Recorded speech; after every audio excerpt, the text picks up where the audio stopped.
കേരളത്തിലെ പ്രശസ്ത തീർത്ഥാടന കേന്ദ്രങ്ങളിലൊന്നാണ് ചെങ്ങളം സെന്റ് ആന്റണീസ് ദേവാലയം. കാഞ്ഞിരപ്പള്ളി രൂപതയിലുള്ള പുതുക്കിപ്പണിത ഈ ദേവാലയത്തിന്റെ കൂദാശകർമ്മം 2016 സെപ്റ്റംബർ 13 അഭിവന്ദ്യ മാർ മാത്യു അറക്കൽ പിതാവിന്റെ മുഖ്യ കാർമ്മികത്വത്തിലാണ് നടത്തപ്പെട്ടത്.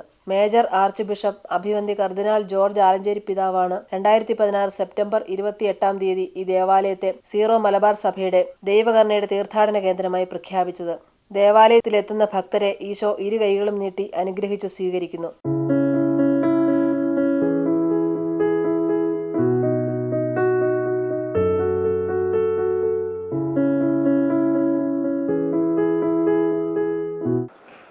സെൻറ്റ് ആൻ്റണീസ് ദേവാലയം 1914 മുതൽ തീർത്ഥാടന ദേവാലയമാണ്.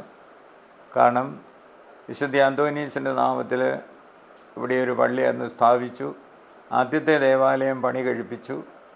ഇടവകക്കാർ ദാനം ചെയ്ത സ്ഥലത്താണ് അതിൻ്റെ ആരംഭം. ഇടവകക്കാരുടെ സപ്പോർട്ടോടുകൂടിയും തീർത്ഥാടകരുടെ പണവുമാണ് ആദ്യത്തെ ദേവാലയത്തിൻ്റെ വലിയ ദേവാലയം ഉണ്ടാക്കാൻ കാരണമെന്ന് നമുക്ക് ചരിത്രം പരിശോധിക്കുമ്പോൾ മനസ്സിലാക്കാനായിട്ട് സാധിക്കും. അത്ഭുത പ്രവർത്തകനായ വിശുദ്ധ അന്തോനീസിന്റെ മധ്യസ്ഥത്തിലുള്ള ഈ ദേവാലയം കേരളത്തിന്റെ പാതുവ എന്നാണ് അറിയപ്പെടുന്നത്. ഉണ്ണീശോയെ കൈകളിൽ വഹിക്കാൻ ഭാഗ്യം ലഭിച്ച വിശുദ്ധ അന്തോനീസിന്റെ പാതുവയിൽ നിന്നും കൊണ്ടുവന്ന തിരുശേഷിപ്പ് 2017 ഫെബ്രുവരി 27 ദേവാലയത്തിൽ പ്രതിഷ്ഠിച്ചു. വചനപ്രഘോഷണത്തിൽ വളരെ സാമർഥ്യമുള്ള ആളായിരുന്നു അന്തോനീസ്. നിരവധി സ്വർഗീയ രഹസ്യങ്ങൾ സഹജീവികൾക്ക് പകർന്നുകൊടുത്ത വിശുദ്ധന്റെ നാവ് അഴുകാൻ ദൈവം അനുവദിച്ചില്ല. ഇന്നും അത് അഴുകാതെയിരിക്കുന്നു. 1232 മെയ് മാസം 30 ഗ്രിഗറി 9 മാർപ്പാപ്പ അന്തോനീസിനെ വിശുദ്ധനായി പ്രഖ്യാപിച്ചു. അന്നേ ദിവസം വിശുദ്ധന്റെ ജന്മനാടായ പോർച്ചുഗീസിലെ ലിസ്ബണിൽ ദേവാലയമണി യാദൃശ്ചികമായി തനിയെ മണിക്കൂറുകളോളം മുഴങ്ങി. 1231 ജൂൺ 17 ചൊവ്വാഴ്ച വിശുദ്ധന്റെ ശരീരം സംസ്കരിച്ചതുകൊണ്ടാണ് ചൊവ്വാഴ്ച ദിവസം വിശുദ്ധന്റെ മാധ്യസ്ഥം യാചിച്ച് പ്രാർത്ഥിക്കുന്ന പതിവ് തുടങ്ങിയത്. ചെങ്ങളം സെന്റ് ആന്റണീസ് ദേവാലയത്തിൽ ചൊവ്വാഴ്ച ദിവസങ്ങളിലെ വിശുദ്ധ ബലിയർപ്പണത്തിലും നൊവേനയിലും പങ്കെടുത്ത വിശുദ്ധ അന്തോനീസിന്റെ മധ്യസ്ഥത്താൽ അനുഗ്രഹം പ്രാപിക്കുന്നതിനായി അനേകരാണ് എത്തിച്ചേരുന്നത്.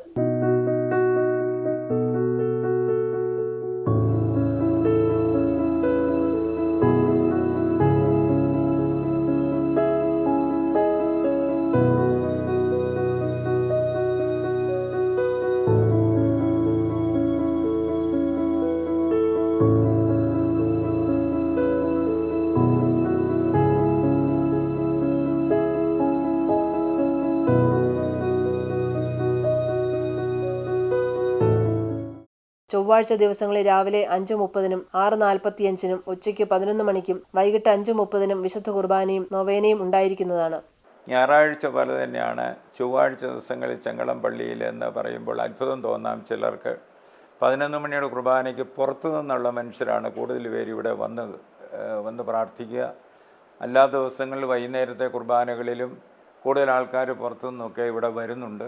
അനേകർക്ക് അത്ഭുതങ്ങൾ നടക്കുന്നതായിട്ട് ഇവർ തന്നെ സാക്ഷിച്ചിട്ടുണ്ട്. കഴിഞ്ഞ ദിവസം 5 പവൻ്റെ ഒരു മാല കാണാതെ പോയിട്ട് അത് കണ്ടു കിട്ടിയതിന് അരപ്പവൻ കൊണ്ടുവന്ന് ഈ പള്ളിക്ക് ആനിക്കാട്ടിടവക കൊച്ചുറുമ്പിലെ ഒരു സഹോദരി കൊടുക്കുകയുണ്ട്. അങ്ങനെ പലതും. അതുപോലെ വിവാഹം നടക്കാത്തവരുടെ വിവാഹം നടന്നതും, കുട്ടികളില്ലാതെ ഈ ഇടവയിൽ തന്നെ ഒരു വൈദികൻ്റെ സഹോദരന് 13 കൊല്ലമായിട്ട് കുട്ടികളില്ലായിരുന്നു.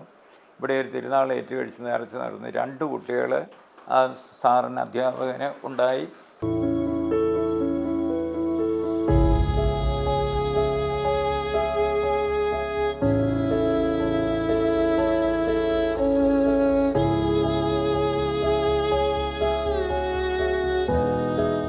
ബഹുമാനപ്പെട്ട പുതുമനിയച്ഛൻ്റെ കാലത്ത് തന്നെ തീർത്ഥാടകർക്കുള്ള സൗകര്യങ്ങൾ അദ്ദേഹം ചെയ്തിരുന്നു. അതോടൊപ്പം തന്നെ അദ്ദേഹമാണ് വാസ്തവത്തിൽ പുറത്തുനിന്ന് തീർത്ഥാടകരെ ആദ്യമായിട്ടൊക്കെ അദ്ദേഹത്തിൻ്റെ കാലത്താണ് വരാൻ തുടങ്ങിയത്. പിന്നെ അത് കോവിഡ് കഴിഞ്ഞപ്പോൾ അത് നിന്നുപോയി.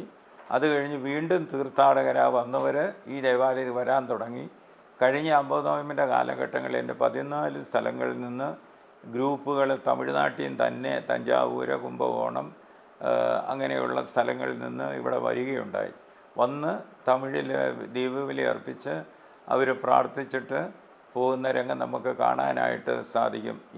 തമിഴ്നാട്ടിലെ തഞ്ചാവൂരിൽ നിന്നും ഫാദർ അലക്സിൻ്റെയും ഫാദർ മൈക്കിളിൻ്റെയും നേതൃത്വത്തിൽ വിശ്വാസികൾ ദേവാലയത്തിലെത്തി തമിഴിൽ വിശുദ്ധ ബലി അർപ്പിച്ചു.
அவன் இரவிறந்து இறந்தியது கிண்ணத்தையும் எடுத்து மீண்டும் மக்கள் கூறி தம் சீடர்களுக்கு அழைத்து இயேசு கூறியதாவது, அனைவரும் இதிலிருந்து பெற்று பருகுங்கள்.